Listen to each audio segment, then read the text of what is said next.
Ella es Linda Restrepo, más conocida como La Mona Creída. Ella es mamá de 2 hermosas niñas y te acompaña en Wow Mom, solo por CBC La Voz. Hola, hola, hola a todas las mamás que nos están acompañando en este nuevo día, esta nueva semana. Mi nombre es Linda Restrepo, más conocida como Mona Creída, toda una Wow Mom, y les doy la bienvenida a ustedes, Wow Moms, que nos acompañan. Ya saben, estamos acá para capacitarlas en espíritu, alma y cuerpo para tratar de ser lo mejor en todo este viaje de la maternidad, que es agotador, pero también es súper recompensante, como que uno gana siempre con todo esto, aún en esas circunstancias que no son tan fáciles.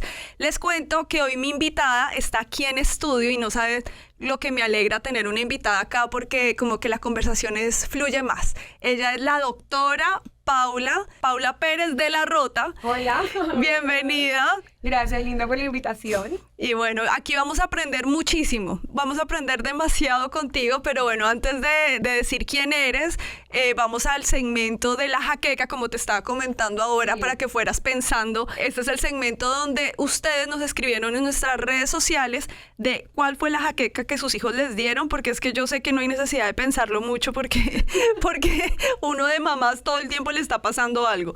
Bueno, les cuento que nos escribieron en Soy Wow Mom o en mi Instagram, Mona Creída, y dice, Lali83, mi hijo de 6 años en la noche le dieron ganas de hacer popó, no fue al baño y se bajó su calzoncillo y se hizo en la cama. Dios mío. Oh my God, y uno a veces se queja por unas cosas. Violeta Cra dice, vimos cómo nuestra hija de 20 meses cayó desde lo alto de un rodadero en la mitad de mi esposo y la mía. Gracias a Dios había grama y cayó bien. Oh my God. Imagínate. Te considero. No, y además tan chiquitica. No, o sea, mis hijas, gracias a Dios, no se han caído en un parque, toco madera. Pero si uno ve tantos accidentes que pueden haber en los playgrounds, un video que veía hace poco era de cuando los adultos se lanzan en el slide, en el tobogán con los niños en la mitad y hablan de tantos accidentes que hay que la piernita se les enreda y se les fractura. Claro, con la falta de control y de movimiento durante la hora. No, Dios mío, qué susto. Sí. Bueno, Paula, cuéntame, ¿cuál ha sido tu jaqueca? Sé que tienes una bebé de ¿cuánto? 11 meses. 11 meses, ya Sí, casi el 11 añito. meses, ya pronto tenemos un año. Mm. ¿Qué ha pasado? Volando. No me imagino, eso sí. Sí. Vuela el tiempo, pero cuéntame, ¿cuál ha sido la jaqueca de la Bueno, semana? Ella se llama Salma, mi hija se llama Salma, y está en una etapa de crecimiento linda que obviamente es muy activa porque ella está a punto de caminar. Ujú. Y el otro día estábamos saliendo de la casa y dejamos la puerta abierta de la piscina porque teníamos que sacar al perrito Dios mío. y de repente la vemos afuera, o sea, como que fue un momento como que no nos distraímos ni nada, sino que estábamos ahí en la cocina y de repente la buscamos a ver dónde está y de repente la vemos gateando afuera de la casa, camino a la piscina. Y Dios obviamente mi mío, piscina qué todavía no susto. está cubierta porque pues ella no gateaba, Ujú. pero eso fue como que el corazón se me paró por 5 segundos, yo creo. Y cuando la vimos que todavía estaba fuera de la piscina, respiramos y enseguida obviamente corrimos a sacarla y enseguida mi esposo y yo dijimos, no, tenemos que mandar a poner la reja de la piscina enseguida porque ya este susto / dolor de cabeza no lo vamos a tener más. Qué susto, Sí, qué susto de eso. Pues mira que ahora que estaba pensando en mi jaqueca, que cuál podría ser mi jaqueca, te iba a decir una que pasó recientemente, pero es que justo le estaba diciendo a Paula antes de grabar que pensara una que fuera reciente o algo así como que bien fuerte, no sé, que la haya traumatizado.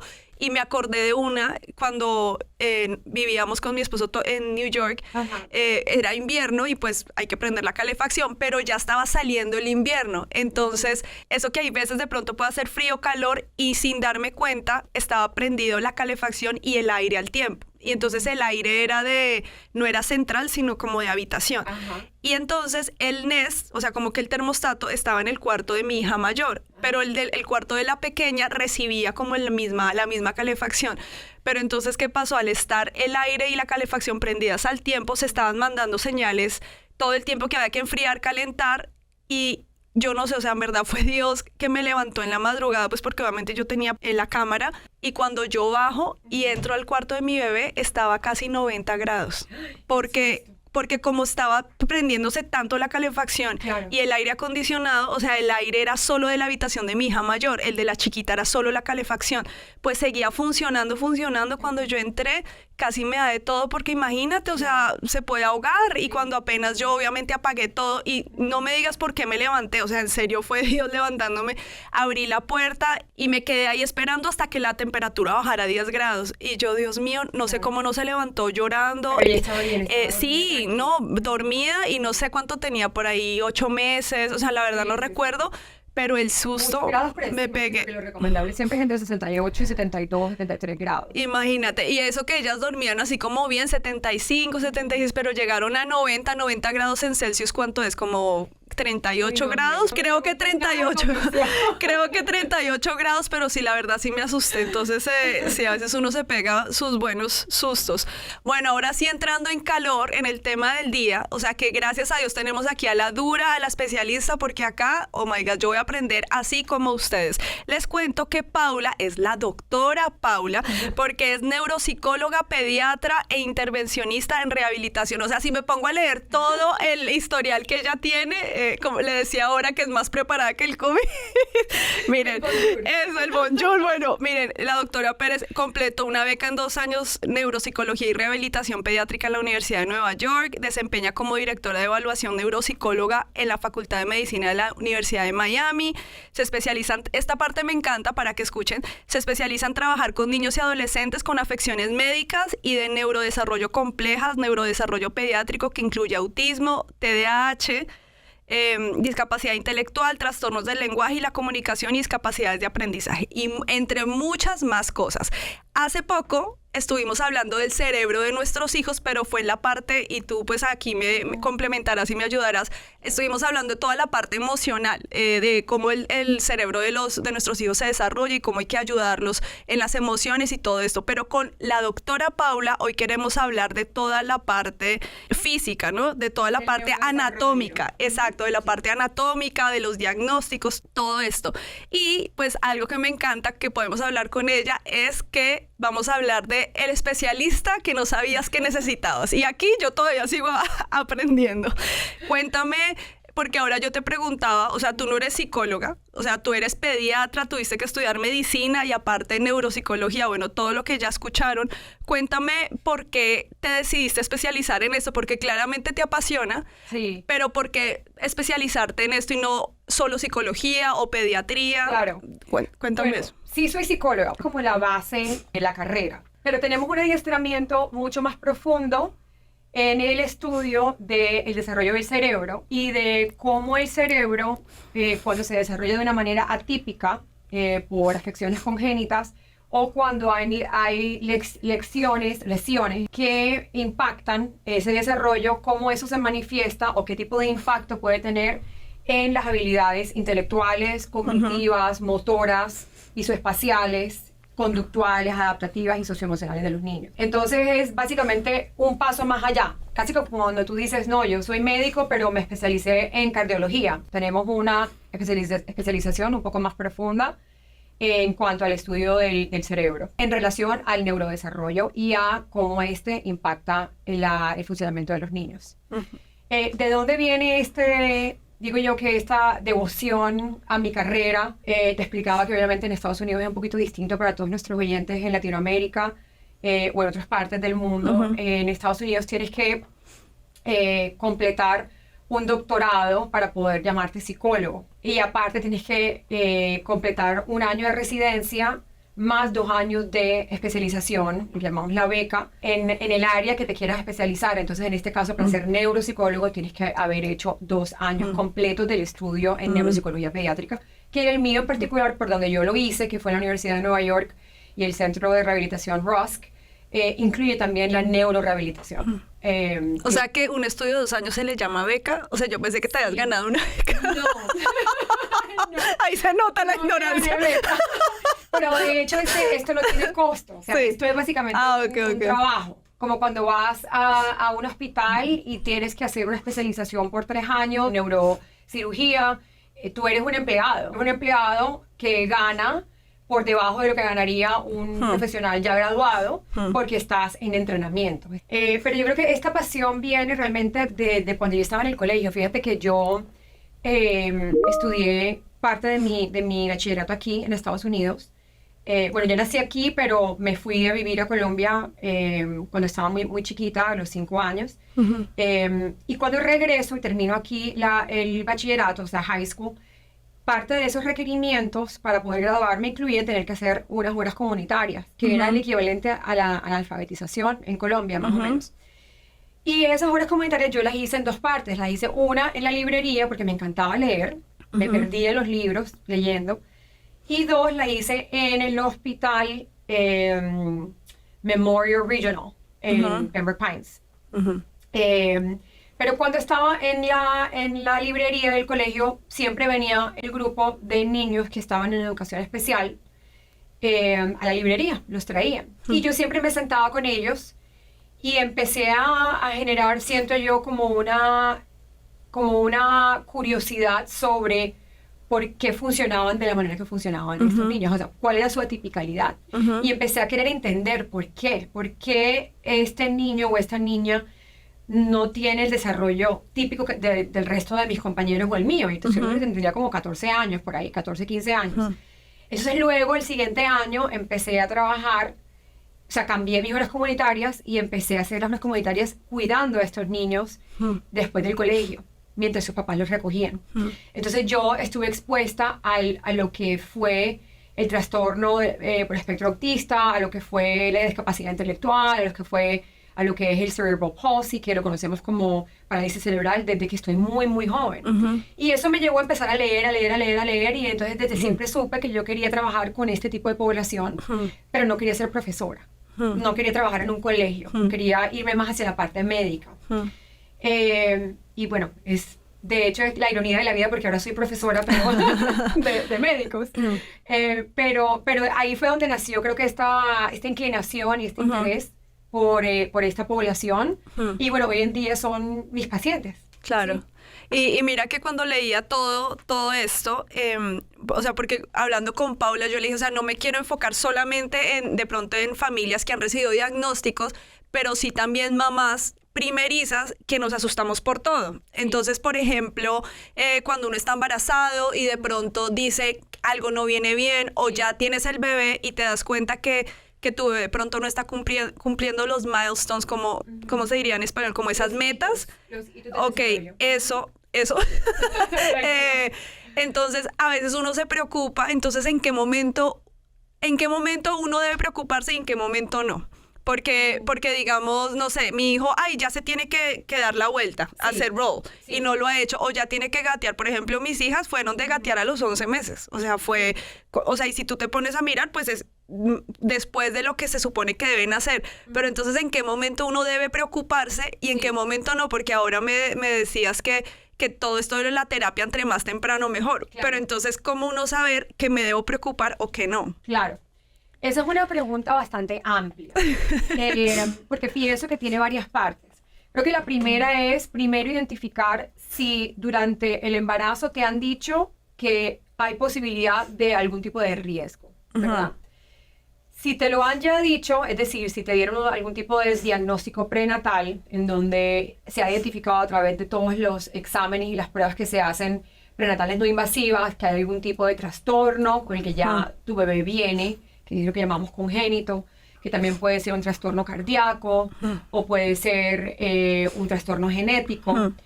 Ya ahí creo que la preparación para esa mamá es diferente a la mamá cuyo embarazo ha sido típico, normal, pero que a lo mejor esté preocupada por saber cuáles son los hitos que su bebé debe cumplir, ¿verdad? Entonces son 2 tipos de mamá y de preocupaciones diferentes. Entonces para la mamá, obviamente, que ya sabe que viene un diagnóstico, que su bebé tiene un diagnóstico y que su bebé viene con este tipo de condición, pues obviamente dentro de su grupo de profesionales sanitarios en Estados Unidos va a haber un acompañamiento con el que la mamá va a ir transcurriendo. ¿Por qué? Porque el sistema en Estados Unidos en cuanto a la preparación y apoyo para los padres cuyos hijos vienen con un tipo de desarrollo atípico es muy bueno, es muy sólido. El mismo pediatra te va a dar, no pediatra porque en ese momento no ha nacido, tu mismo ginecólogo o obstetra te puede dar información acerca de quiénes son las primeras personas que debes contactar una vez el bebé ya nace, sobre todo cuando esto es algo que es confirmado, ¿no? Porque muchas veces hay cosas que no vemos durante el embarazo, cosas a las que no tenemos manera de saber, como por ejemplo el autismo, lo podemos identificar en imágenes, ¿no? Pero cuando es algo identificado, el mismo obstetra te puede dar mucha información de recursos útiles para que tú te vayas preparando. Y parte de esos recursos útiles yo siempre recomiendo es contactar a un pediatra. Antes de que tu bebé nazca, contactar a un pediatra para que ya tengas una relación establecida y ese mismo pediatra, una vez tú le digas que tu bebé tiene un trastorno, te va a hacer todos los referidos para intervención temprana, que llamamos Early Steps o Head Start, dependiendo del condado. Y ya Early Steps o Head Start va a darte un acompañamiento, un seguimiento. Ellos asignan lo que llamamos un terapista de bebés y niños pequeños del desarrollo, que va a acompañarte a ti como madre para ir evaluando de una manera frecuente cómo va el desarrollo de tu bebé. Y bueno, hay otro tipo también de recursos que los padres y las madres tienen acceso dependiendo del diagnóstico. Por ejemplo, si es un niño que durante el embarazo o durante el parto, que también puede suceder, ha tenido una lesión cerebral, entonces hay diferentes asociaciones y organizaciones que dan apoyo a las madres y los padres de familia cuyos niños han tenido un trauma craneoencefálico o están en riesgo de un trauma craneoencefálico o de una hemorragia intraventricular y cuáles son obviamente cuál ha sido el resultado o el impacto de este tipo de trastornos en el desarrollo. Entonces hay asociaciones que se encargan también de dar este tipo de recursos o de ayuda a los padres de familia, pero principalmente creo que una de las más grandes a las que la mayoría de los padres de familia y madres de familia que tienen hijos que tienen un desarrollo atípico se acogen y por las que son evaluadas, que por cierto es gratis, es sin costo hasta los 2 años, es Early Steps. ¿Cuándo debemos preocuparnos a nivel, por ejemplo, de un embarazo? Cuando no que no tenga nada de historial, ¿verdad? Cuando durante una visita con nuestro pediatra, porque obviamente los pediatras también están y tienen entrenamiento indicado para identificar cuando hay un retraso. Es decir, si hay una habilidad que el niño debería estar haciendo, pero todavía no la ha hecho, y usualmente dan como un periodo de gracia, ¿verdad? Algo, por ejemplo, de caminar. Hay el rango en el que un niño camina puede ir de entre los 10 meses, donde están dando los primeros pasos, de una manera asistida, hasta los usualmente 18 meses de edad. Es un rango muy grande. Entonces podemos tener niños caminando a los 10 meses, a los 12 meses, a los 14 meses, a los 15, a los 16. Si mi hijo o hija va por los 17 meses y no está caminando, es muy probable que en la cita de los 18 meses mi pediatra me haga un referido para Early Steps, para una evaluación más profunda sobre qué puede estar sucediendo con el desarrollo de mi hijo y por qué puede no estar caminando en ese momento. Ojo, esto es en la ausencia de una condición médica. Sí, no han dicho nada. Vida. O sea, que ya yo sé que, por ejemplo, hubo una hemorragia intraventricular. Básicamente es una hemorragia en el cerebro que afecta, que pudo haber afectado el motor strip, o sea, la parte del cerebro que está en control de los movimientos. Y que por ende hay un riesgo de que mi hijo no camine. Eso es diferente, pero ya sé que puede que no camine. Entonces no me voy a preocupar tanto, pero ya sé que no va a caminar, no va a caminar al mismo ritmo o a lo mejor al mismo tiempo que otro niño de su misma edad. Pero cuando no hay nada, obviamente quiero estar más pendiente o que no está caminando, voy a pedirle entonces a mi pediatra que lo examine. Y usualmente, porque los pediatras aquí también son muy buenos, van a hacer un referido a Early Steps, intervención temprana. Te cuento que mi segunda hija, cuando cumplió, ella caminó a los 17 meses, imagínate, o sea, yo pensé que me había demorado porque yo caminé a los 16 y mi mamá me decía, no, usted no quería caminar, y mi suegra me decía que mi esposo también se había demorado en caminar porque simplemente no nos interesaba, y yo pensé y dije como mi hija, la primera caminó creo que a los 15, o sea, siempre se demoraron un poquito, pero entonces yo juré que la segunda iba a ser más rápido, por lo que siempre como que el primero estimula al segundo y todo eso. pero no quería, o sea, caminaba como agarrada, cruising, el famoso cruising, sí. pero no, o sea, muy y yo ordenada. decía, simplemente no se le da la gana, o sea, no sí. quiere, y me daba cuenta que, o sea, como que, no sé, o sea, si uno de mamá pues tiene como ese sexto sentido, Sí. pero yo veía que ella se estaba moviendo, la verdad, yo no me preocupé. Entonces yo dije, pues bueno, si llego a los 18 y no he caminado, pues hago lo que te dicen que tienes que hacer. Claro. Y caminó a los 17 y yo, bueno, y ya ahora no se queda quieta. Entonces uno dice, no se preocupa. ¿Y ella hablaba mucho? Ella, sí, pues en su lenguaje. Claro, Ujú. pero una niña que tenía o que tuvo lo que llamamos la habilidad de lenguaje expresiva desarrollada de temprano, es decir, ella dijo palabras, aunque sean Sí. asimilaciones. Pues, o sea, de pronto, o sea, me acuerdo que dijo mamá a los 5 meses. Temprano. Sí, entonces... Usualmente cuando lo que vemos, ojo, no en todos los niños sucede, pero muchas veces vemos que cuando los niños empiezan a ser más móviles, es decir, más activos, que usualmente sucede cuando ya empiezan a pararse, cuando empiezan a hacer el cruise, el famoso cruising o desplazamiento, siempre una habilidad compite con la otra. Es decir, la habilidad del lenguaje puede competir con la de moverme, y entonces ¿qué pasa? Que en ese momento es como que el cerebro tiene que decidir en qué me enfoco. Entonces una de las habilidades va para la silla trasera.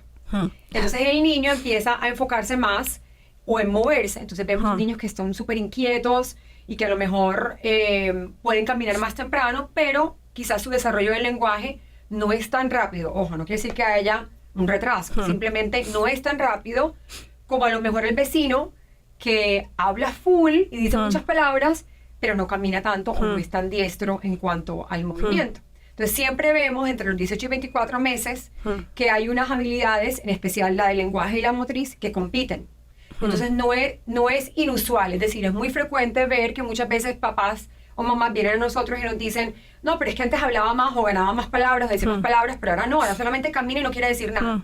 No se preocupe, tranquilo. Sí. Que si no ha perdido habilidades, eso es otro tema, si no ha perdido habilidades, eso quiere decir simplemente que está explorando el mundo más a nivel motor, ¿no? Lo que hay que seguir haciendo es estimulando el lenguaje, hablándole más, describiendo más, sacándolo y describiéndole el ambiente y el entorno, usando un lenguaje claro, un tono de voz clara, un tipo de lenguaje que no es diminutivo, que es casi como si se lo hablaras a un adulto, y que puedas pronunciar bien las palabras, usar los verbos correctamente, enunciar bien las frases. Entonces eso de estar diciendo No es recomendado. Sí. No, porque recuerda que ellos... Sí, repite. Claro, y el desarrollo del lenguaje viene primero de lo que escuchamos, antes de nosotros poder hablar, porque viene obviamente, primero escucho, luego trato de imitar, y luego viene el desarrollo fonológico, de yo poder empezar a poner las consonantes juntas con las vocales, y luego empieza ya formación de palabras. Entonces, si yo estoy escuchando un sonido distorsionado, pues entonces eso va a impactar en cómo yo estoy aprendiendo la pronunciación. Claro, ¿no? pues por lo visto mi hija entonces después como que decidió parar con el lenguaje porque ya después no había quien lo bajara, se trepara, hiciera, o sea, mejor dicho, y no se quedaba quieta. ¿Tú puedes creer que se nos acabó el tiempo del primer segmento? No, Imagínate. Pero bueno, no se muevan porque en el segundo segmento venimos con más cosas o sea, de toda esta parte de pronto las preguntas que tenemos como mamás que no hemos recibido ningún diagnóstico, así como las que sí lo han recibido, que obviamente esto es simplemente una introducción, porque si vamos a hablar de autismo, vamos a dedicarle un episodio solamente a este tema, así como pues todos los diagnósticos que pueden recibir. Entonces ustedes no se muevan, que ya volvemos con la doctora Paula. Nadie dijo que ser mamá sería fácil. Pero eso sí, no tienes que vivir la maternidad sola. Por eso, Wow Mom está aquí para acompañarte, para guiar, para consolarte y para aplaudirte, porque lo estás haciendo muy bien. Eres una Wow Mom.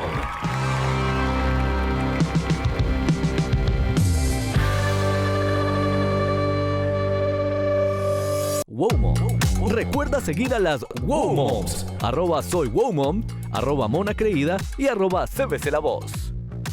Hola, Wow Moms, volvemos acá hablando de cosas muy técnicas, pero queremos no, porque yo no, obviamente no soy experta en el tema, pero la doctora Paula está tratando de desmenuzarnos todo para que todos lo podamos entender y lo podamos aplicar en nuestras vidas, porque como decíamos, no necesariamente la persona, y pues me gustaría que tú de una vez me dijeras eso, no necesariamente los que van al neuropsicólogo es porque han recibido un diagnóstico. Entonces, antes de seguir hablando pues y profundizando en el tema, dime en qué momento crees que uno como mamá debería pensar en ir al neuropsicólogo, ya que al principio dijimos que es el especialista que no sabías que necesitabas. Claro.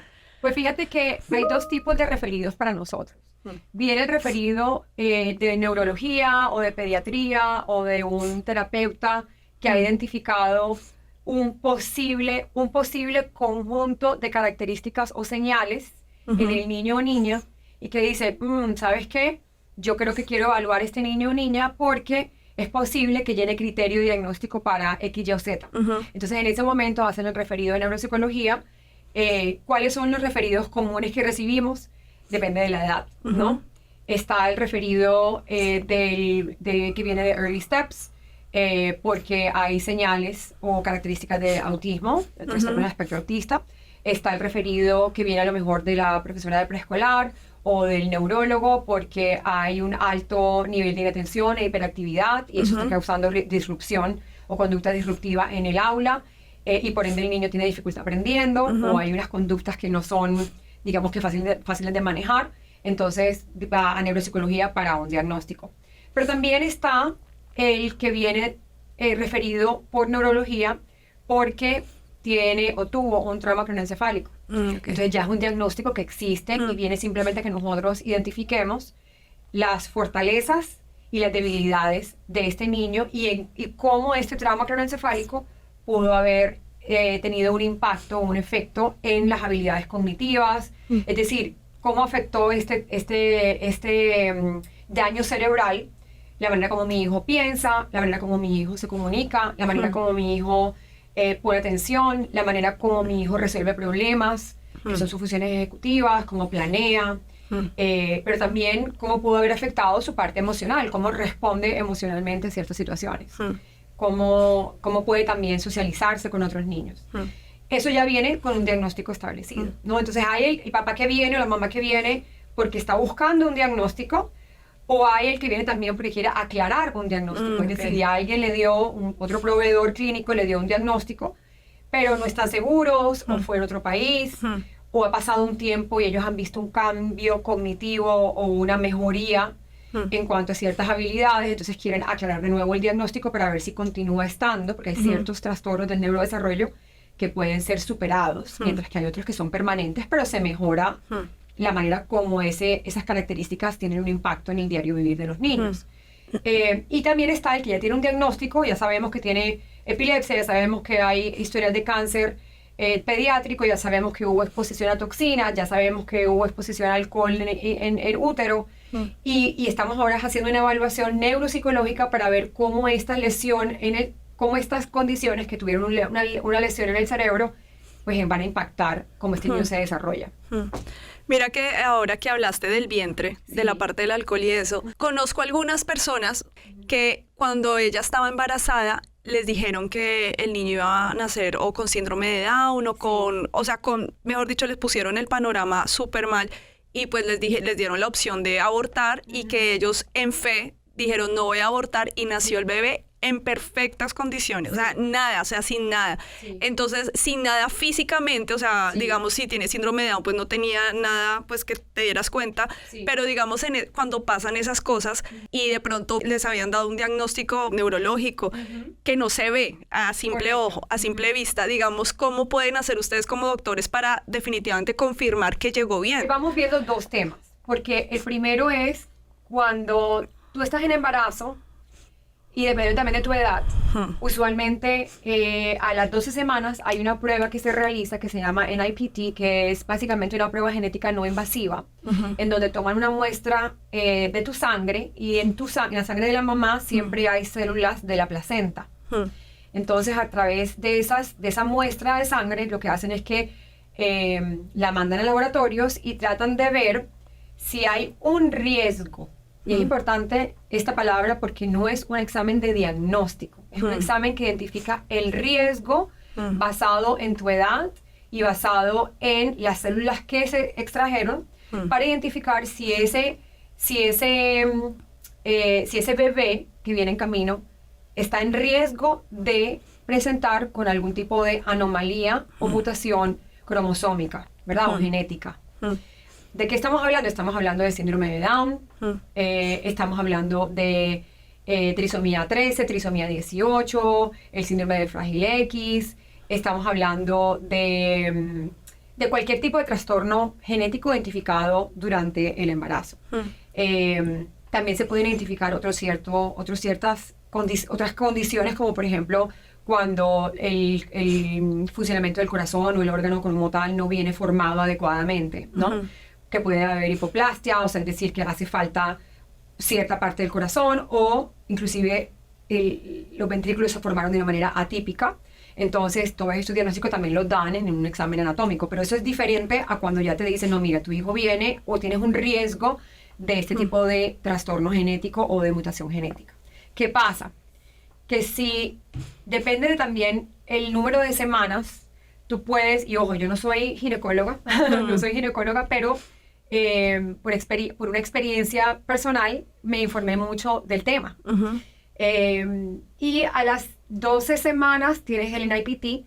Si tienes algún tipo de indicación o de riesgo, si ese resultado, que es un screener, no es un diagnóstico, sale como que tú puedes tener un alto riesgo de algún tipo de mutación genética, luego viene el examen que es definitivo, que es un examen de diagnóstico que se llama la amniocentesis, en donde van directamente a la placenta, ¿verdad?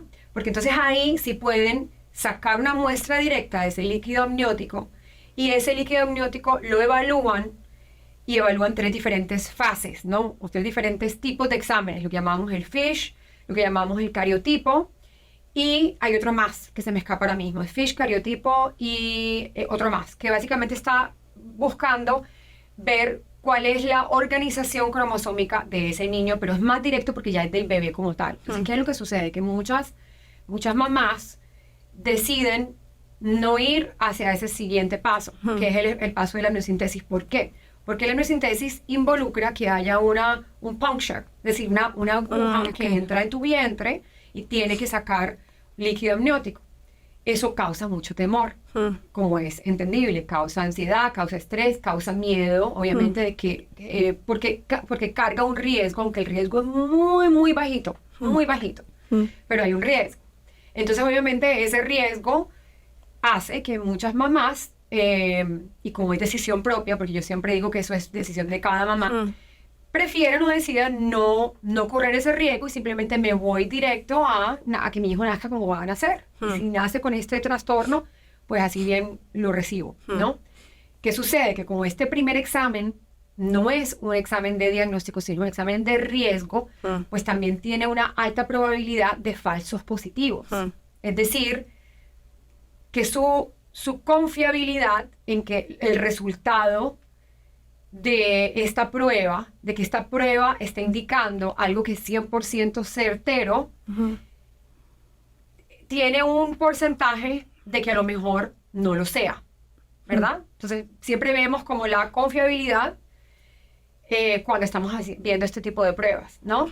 Y también vemos, llamamos el valor de predicción positivo, es decir, ¿cuál es la probabilidad con base en tu edad, o sea, las características específicas tuyas como mujer, de que este resultado que estás recibiendo sea certero? No es lo mismo una mujer de 35 años, 36 años, a un riesgo identificado en una mujer de 28, porque obviamente la calidad de los óvulos va a ser distinta.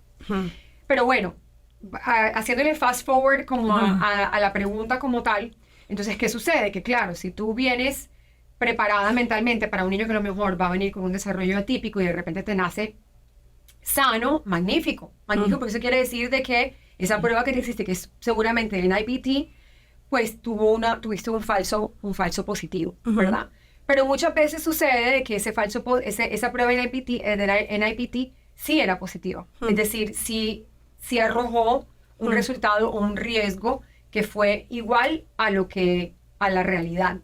Y nace, obviamente, un niño con síndrome de Down, con síndrome de Pateo, con un tipo de hipoplasia cardiovascular o un trastorno cardiovascular congénito, o puede también nacer con espina bífida, que es obviamente una atipicalidad del desarrollo de la espina dorsal, que muchas veces no se cierra, o un síndrome de Fragile X, o un síndrome de Turner's. Entonces, son diferentes tipos de afecciones genéticas y diferentes tipos de presentaciones, pero al final del día, cuando ya tienes un diagnóstico positivo, en el momento de nacer, eso se hace a través de estudios genéticos.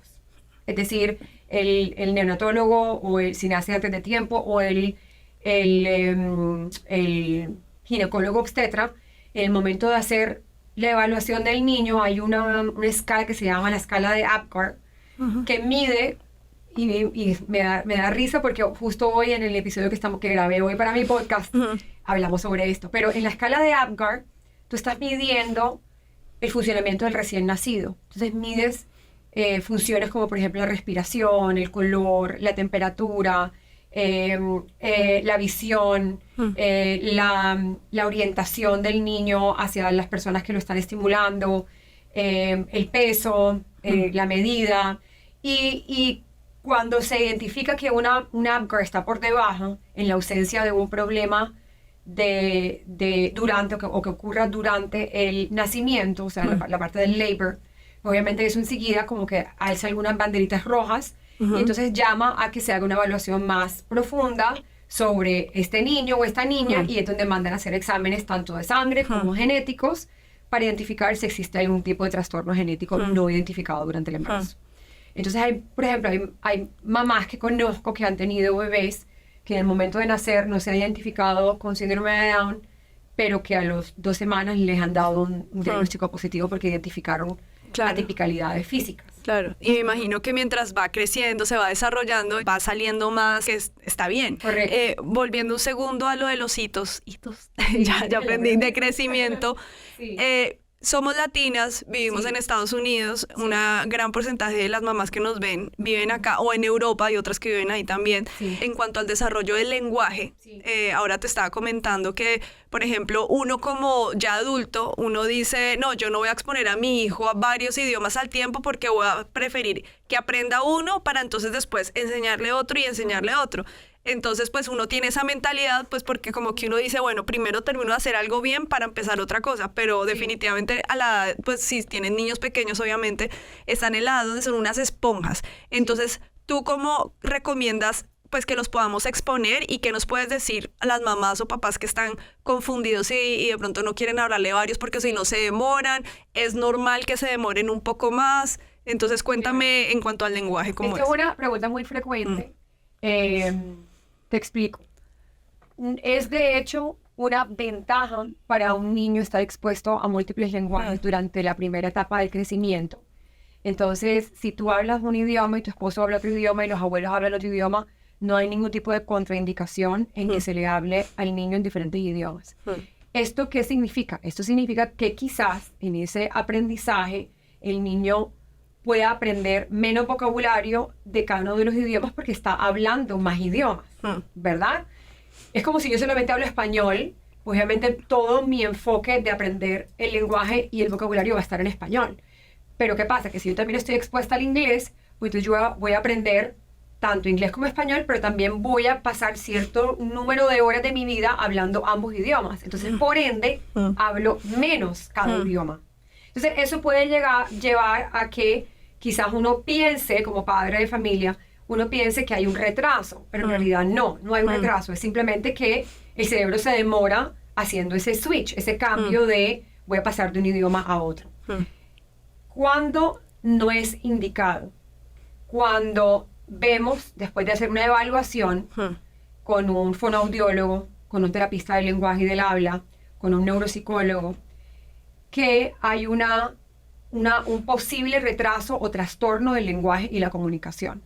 Es en ese momento en donde la intervención, o digamos que la línea de acción recomendada, es que si el trastorno es muy severo, muy significativo, se le hable primero en un idioma y no excluye el otro idioma, pero sí se trata de solidificar un idioma primero para luego entonces introducir el siguiente idioma, ¿no? Esto con el fin de que ese niño pueda comunicarse o aprender a comunicarse de una manera más rápida y efectiva en un primer idioma y luego aprender el siguiente idioma. Ahora, lo que también podemos recomendar en este mismo caso es que si mamá y papá usan 2 idiomas, le llamamos code switching. Es decir, yo le hablo a mi hija y le digo, por ejemplo, Salma, ven acá, tráeme por favor el book bag y tráeme por favor your shoes. Estoy haciendo code switching, no estoy manteniendo una sola línea de lenguaje. Spanglish. Es Spanglish, exactamente. En términos médicos le llamamos code switching. Entonces, eso tampoco es recomendado, ¿no? Pero eso también confunde mucho al niño. Lo ideal, entonces, cuando existe este tipo de dificultad con el lenguaje, es que un solo papá se enfoque en un solo lenguaje y si otro papá quiere hablar inglés, lo puede hacer. Pero que entonces que el niño sepa que entonces con abuelita hablo italiano o con abuelita hablo francés, con mamá hablo árabe, con papá hablo español y así sucesivamente. Para que entonces el niño entienda que voy a hacer ese switch, pero ese switch no viene como una sola persona, sino que ya sé cuando hablo contigo y hago pum, switch de a un solo idioma y es más fácil para el cerebro del niño en ese momento asimilar el idioma que estás hablando y por ende comunicarse mejor. Claro, sí, porque de pronto hay varias mamás que dicen eso, que dicen, no, yo prefiero esperar, no confundir a mi hijo, digamos con Amelie. O sea, nosotros a nuestras hijas les hablamos siempre en español, siempre, siempre, siempre. Porque sabemos que eventualmente pues van a aprender inglés y ellas van a elegir el inglés, lo sabemos, que ellas pues con sus amiguitos van a hablar inglés y todo esto. Pero entonces me da risa porque nosotros nunca las escuchábamos hablar inglés, entonces no sabíamos qué tanto hablaban. Entonces con la mayor empezamos a darnos cuenta de lo que ella hablaba cuando íbamos al parque. Entonces ya uno escuchaba que le decía, oh, what's your name? Wait for me. O sea, como que ya palabritas y como que uno quedaba. Y alguna vez con mi esposo le hablamos en inglés, o sea, pero nada, una bobadita. Y nos decía, no me hables en inglés, háblame en español. Entonces, y yo, obviamente, pues eso fue un caso aislado porque pues no queremos que, o sea, que después se le vaya el español. Pero nos daba risa cómo ellos, aún tan pequeños, cambian ese switch. Totalmente. Y algo que pues que he escuchado es que casi siempre el segundo o tercero no hablan tan bien ese idioma nativo porque el hermano mayor les habla en inglés. Pero digamos, en este caso con mi hija menor de 3 años, es increíble que ella habla perfecto español. O sea, y además entre ellas se hablan en español. Y la semana pasada justo estuve reunida con la profesora y ella sí me llegó a preguntar que cómo era el lenguaje de ella en español, porque en inglés sí, a veces no le entendían, era lento. Entonces, como ya pasé por eso, entonces, porque con Amelie sí me llegué a preocupar un poco, le dije, ¿sabes qué? Pues como ella está expuesta a 2 idiomas, pues la verdad no me preocupo porque la mayor se demoró un poquito en hablar, pero de un momento a otro explotó. O sea, fue increíble. Entonces yo sé que ella también va a ser igual y de todos modos en español me dice frases, compone los verbos, o sea, hace los verbos súper bien, estoy corriendo, quiero ir, o sea, todas las cosas en español. Entonces yo sé que en inglés va a llegar, entonces como que no me preocupo, o sea, no sé si tiendo a ser una mamá tranquila y fresca, pero... De hecho me parece muy apropiado tu manera de pensar porque es lo más recomendable ahora mismo.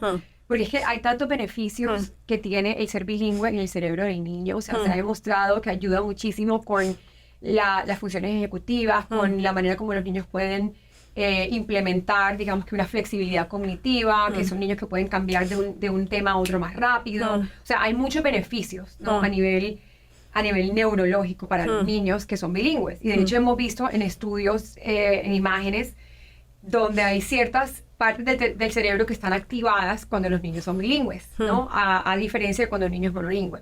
Entonces, es súper importante exponerlos. De hecho, cuando nosotros evaluamos el lenguaje o tenemos algún tipo de preocupación del padre de familia que viene a la universidad, pues al hospital a que evaluemos al niño, siempre preguntamos cuál es el idioma que se habla en casa, el materno.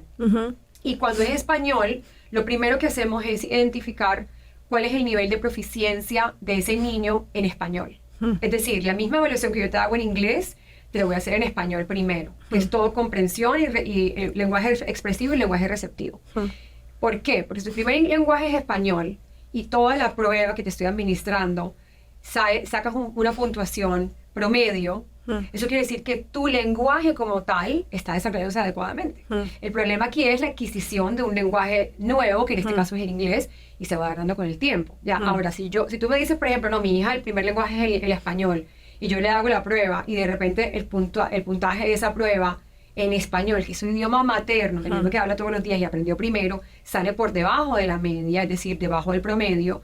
Entonces ya ahí me puedo guiar hacia un posible, como underline, como que hay realmente un posible trastorno o el riesgo de un posible trastorno del lenguaje, porque ya no es solamente con el inglés, también es con su idioma principal, ¿no? Entonces muchas veces atribuimos las dificultades con el lenguaje al bilingüismo, cuando en realidad no. No hay que villanizarlo. El bilingüismo es súper importante y de hecho muy beneficioso porque aporta muchísimo al desarrollo neurocognitivo de los niños. Claro, entonces papás no se asusten en que empiecen a hablar otro idioma. Es importantísimo que no esperen que se cierre esa ventana que llamamos de adquisición de ciertos hitos, ¿no?